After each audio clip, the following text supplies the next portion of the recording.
Avinash institute of education में आप सभी का स्वागत है। मैं हूं अविनाश मिश्रा। आज के इस वीडियो में हम लोग द्विगु समास के बारे में गहराई से अध्ययन करेंगे।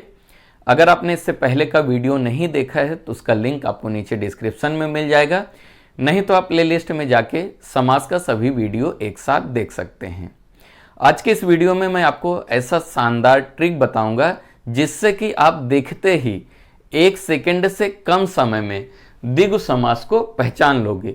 लेकिन उससे पहले आइए हम इसकी परिभाषा देखते हैं, क्योंकि परिभाषा भी बहुत महत्वपूर्ण होता है जो कि आपके परीक्षा में पूछा जाता है। तो यहां पे ध्यान दो, यदि किसी समस्त पद में, समस्त पद क्या होता है, जब दो शब्द आपस में मिलते हैं तो उसे हम लोग क्या कहते हैं, समस्त पद कहते हैं।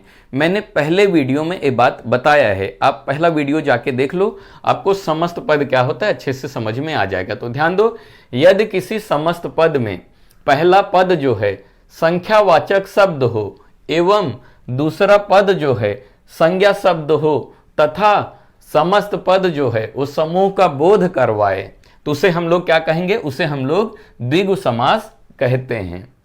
विग्रह करने पर अंत में क्या लगाया जाता है, का समूह या रहेगा का समाहार लिखते हैं। याद रखना, जब हम द्विगु समास को क्या करते हैं, विग्रह करते हैं, तो अंत में क्या लिखा जाता है, या तो का समूह लिखा जाएगा या तो का समाहार लिखा जाएगा। समझ में आ गया।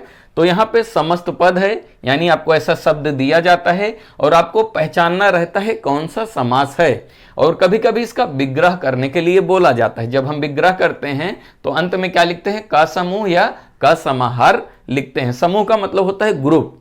समझ में आ गया।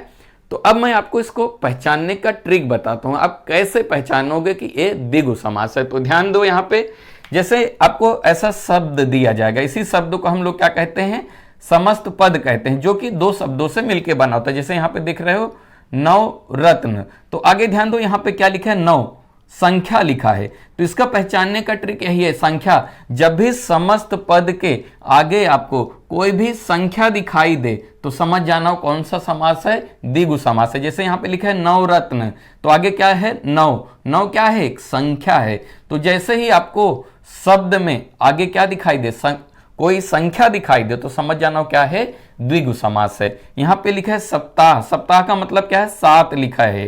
यहां पे दोपहर, यहां पे क्या लिखा है, 2 लिखा है। ऐसे आएगा त्रिदेव, त्रिदेव का मतलब है 3, समझ में आएगा।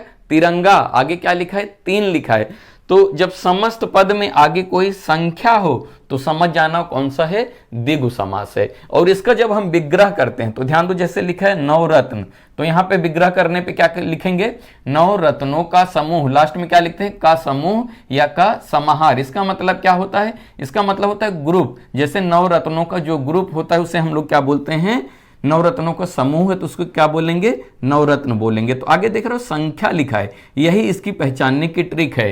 तो द्विगु समास को कैसे पहचानोगे, इसके पहले पद में क्या होता है, संख्या होता है। जहां पे आपको संख्या दिखाई दे किसी सामासिक शब्द में, तुरंत आप लिख देना द्विगु समास। यही इसका पहचानने का ट्रिक है। यहां पे लिखा है सप्ताह यानी 7 लिखा है, तो इसको आप विग्रह करोगे तो 7 दिनों का समाहार लिखोगे। दोपहर यानी 2 पहरों का समूह होता है। समझ में आ गया।